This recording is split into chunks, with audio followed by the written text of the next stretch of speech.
అన్నీ కాదు మీ coaching centre కొంతమంది విద్యార్థుల్ని మీరే ట్రైనప్ చేసి ముసుగొలుపుతున్నారని చెప్పేసి మాట్లాడుతున్నారు. అదిగో తర్వాత ఇవన్నీ ఈ కథలన్నీ ఇప్పుడు దీని మీద ఏంటి సార్ మీరు అంటే ఇప్పుడు విద్యార్థుల పట్ల మీ స్టాండ్ ఏ విధంగా ఉంది? ఇప్పుడు మీ మీద వస్తున్నటువంటి ఎలిగేషన్స్కి మీరే సమాధానం చెప్తారు. నేను నికార్సుగా గత 4 సంవత్సరాలుగా నిరుద్యోగుల సంబంధించి అంశం ఏదైనా అది కానిస్టేబుల్ కావచ్చు, ఎస్ఐ కావచ్చు, గ్రూప్ 2 కావచ్చు, జేఎల్ కావచ్చు, గ్రూప్ 1 కావచ్చు, దేంట్లో నేను అశోక్ సార్ ఉద్యమంలో ఉన్నాడు. అశోక్ సార్కి ఇన్స్టిట్యూట్ ఉన్నది, అది వాస్తవం. నేను బతుకు తెరువు కోసం ఇన్స్టిట్యూట్ పెట్టుకున్నాను. దాంట్లో నేను వేల కొద్ది ఫీజులు పెట్టాల. రాష్ట్రంలో ఏ ఇన్స్టిట్యూట్ లో మీ ఫీజులు ఎంత ఉన్నాయి చెప్పండి ఒకసారి, నేను ఎవరైనా పంపిస్తాను. ఎంత ఉన్నాయి మీ ఫీజులు?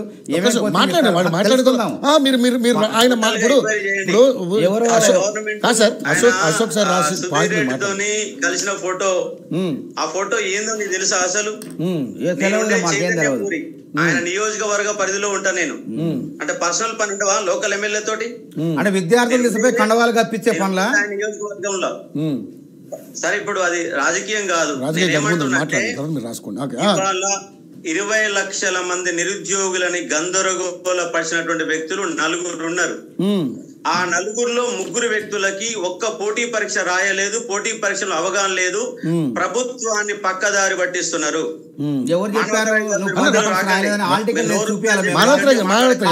ఆయన మాట్లాడినండి మీరు రాసుకోవాలి. ఆయన మాట్లాడిన తర్వాత దాని మీద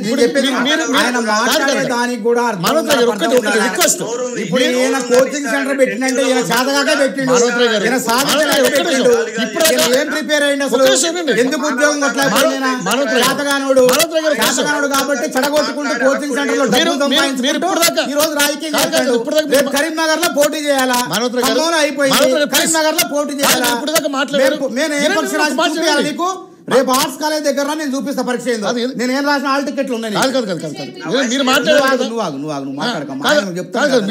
మీరు కాదు కదా ఆయన మాట్లాడుతున్నారు, మీరు మాట్లాడిన చెప్పు వాళ్ళిద్దరు విన్నారు. ఇప్పుడు ఆమె మాట్లాడినప్పుడు కానీ ఆయన ఏది అనవసరమైన విషయాలు మాట్లాడు లేదు. ఆయన మాట్లాడు పరీక్ష రాసిన చెప్పు తీసుకొని కొట్టమంటా నేను చూపించిన హాల్ టికెట్ చూపిస్తే నడిపేది నిజం కాదా? ఇందులో దూరింది నిజం కాదా? విద్యార్థుల గురించి నువ్వు పోరాటం చేస్తే 25 లక్షల మంది నీటి విద్యార్థులు పరీక్షా పేపర్ లీక్ అయితే అడిగిపోయారు. నువ్వు బలమూరు వెంకట కొట్లాడుతాడు, అన్ని విద్యార్థి సంఘాలు అంటే ఈయన గ్రాడ్యుయేట్లని ఓటర్ లాగా చూస్తాడు, గ్రాడ్యుయేట్లని ఓటర్ లాగా ఎన్నికల్లో లబ్ధి పొందే ఈయన విద్యార్థులు నిరుద్యోగుల మీద సానుభూతి కోసం పోరాటం చేయాలి. ఈయన ఎమ్మెల్సీ లీడర్ కావడం కోసం, యూట్యూబ్ లో ఆదాయం కోసం ఈయన చేస్తాడా? ఈయన అసలు అర్హత ఉందా? విద్యార్థి సంఘాల నాయకులు చేయాలా, విద్యార్థి సంఘాల నాయకులు పోరాటం చేయాలా? ఈయన వల్ల వీళ్ళకి చెడ్డ పేరు వస్తుంది.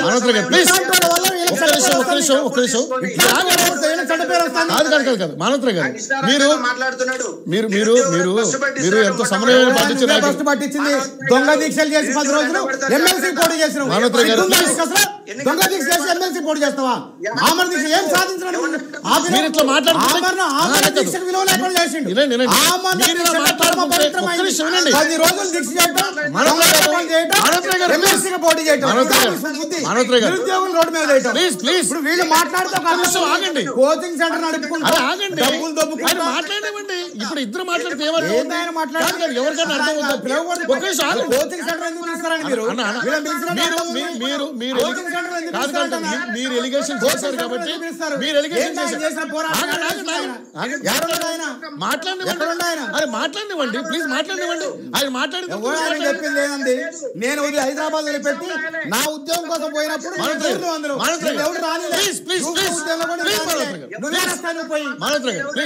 ప్లీజ్ మీరు సమయం పాటించండి ప్లీజ్. రాజారాం యాదవ్ సంఘాలు ఉద్యమంలో మీరు ఎలిగేషన్ పెట్టారు, దొంగ దీక్షలు చేస్తున్నారని చెప్పి అన్నారు కాబట్టి ఆయన పిలవాల్సి వచ్చింది. ఆయన దాన్ని చెప్పుకోవాలి కదా. మీరు పాయింట్లు రాసుకోండి, మీరు పాయింట్లు రాసుకోండి, మీరు పాయింట్లు రాసుకోండి. ఒక్క నిమిషం ఏం సాధించండు ఆయన? ఏం సాధించండు? మోసం చేసిండు. ప్లీజ్ అన్న కదా, గ్రాడ్యుయేట్లను ఓటర్లుగా చూస్తాడు. ప్లీజ్ అన్న కదా, గ్రాడ్యుయేట్లను ఓటర్లుగా చూస్తాడు. మీరు దుర్మార్గమైన ఆలోచన. ఆగండి అన్న ప్లీజ్, దుర్మార్గమైన ఆలోచన.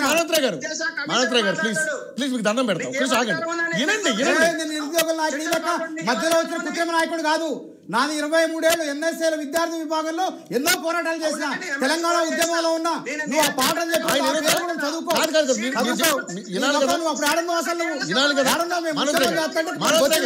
మానవరాయ్ గారు ప్లీజ్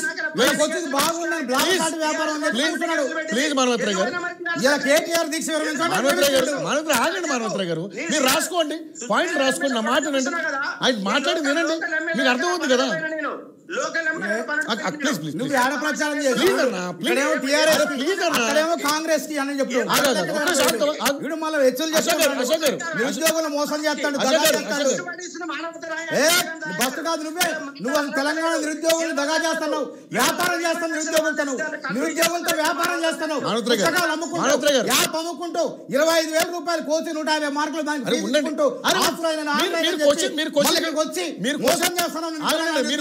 కదా నువ్వు ఎమ్మెల్సీ కావడం కోసమా? నీటి విద్యార్థుల గురించి ఎందుకు మాట్లాడను? 24 లక్షల మంది పోరాటం ఎదురు నీటి విద్యార్థుల గురించి ఎందుకు మాట్లాడమంటారు? నిజండి, మీరు సమయం పార్టీ చేస్తున్న నాయకుడు మీరు ప్రిపేర్ కాలేదంటాడు. అలాగే మాట మాట్లాడతాడు. తెలుగులో ఆయన మాట్లాడి ఉద్యోగం రాలేదు. మీరు మాట్లాడి విన్నారు. నేను ప్రిపేర్ ఇది అవసరమా అంటున్నా? ప్రిపేర్ కావడం అవసరమా? బలమూరు వెంకట ఎంబీబీఎస్ చదివాడు. బలమూరు వెంకట ఎంబీబీఎస్ చదివాడు. డాక్టర్ పిహెచ్డీ చేశారు. మీ విధానం మీరు చెప్పారు. అవసరమా? ఆగండి, మీ విధానం మీరు చెప్పారు.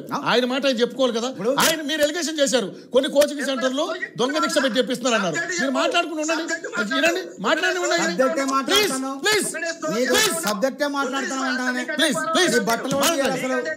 గుడ్డలోడు తీయాలని ఇష్టం వచ్చినట్టు మాట్లాడుతున్నారు. మీరు మాట్లాడే ముసుగులు జాగ్రత్త జాగ్రత్త. గుడ్డలు ఓడిస్తారు, అందరు నిరుద్యోగులు ఓడిస్తారు.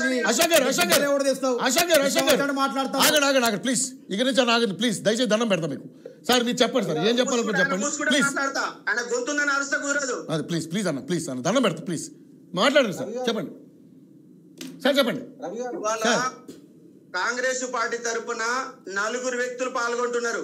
మాట్లాడకండి ప్లీజ్. 4 వ్యక్తులు పాల్గొంటున్నారు. ఒక ఆయన బల్మూరి వెంకట, ఆయన ఏ పోటీ పరీక్ష రాయాల. 2 చెనగాని దయాకర్ గారు ఏ పోటీ పరీక్ష రాయాల. మానవతా రాయి ఏ పోటీ పరీక్ష రాయాల. వాళ్ళ సిలబస్ తెలియదు, విద్యార్థులకు తెలియదు. చెప్పాను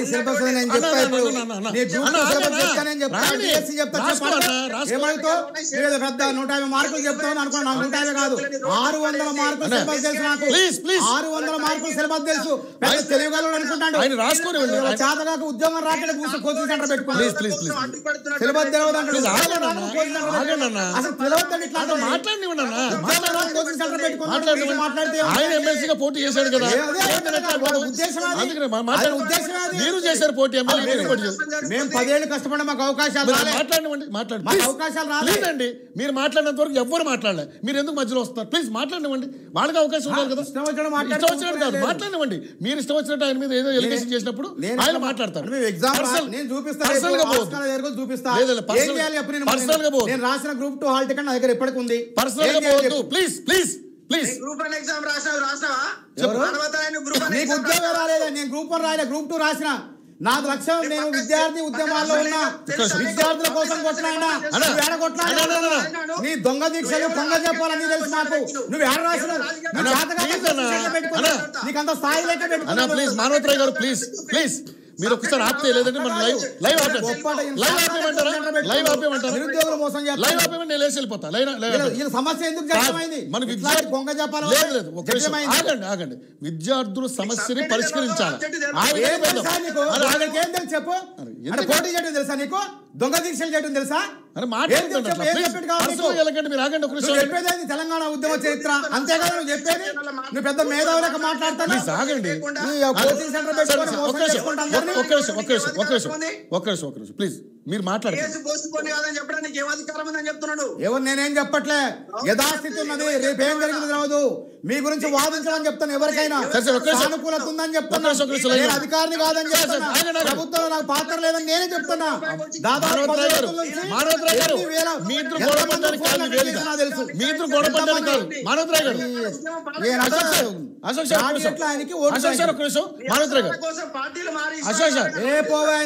నువ్వు ఒక పార్టీగా 2 పార్టీల దగ్గర నువ్వు కాంగ్రెస్ పోయిన టీఆర్ దగ్గర పోయినావు. నేనైనా కానీ నాకు టికెట్ రాలి ఆవింత పోయినా దానికి నా ప్రజలందరూ నా పార్టీలో నా పిలిస్తే వచ్చిన నీ యొక్క దొంగ దీక్షలు దెబ్బలు తిన్నా కొట్లాడినా జైలు పోయినా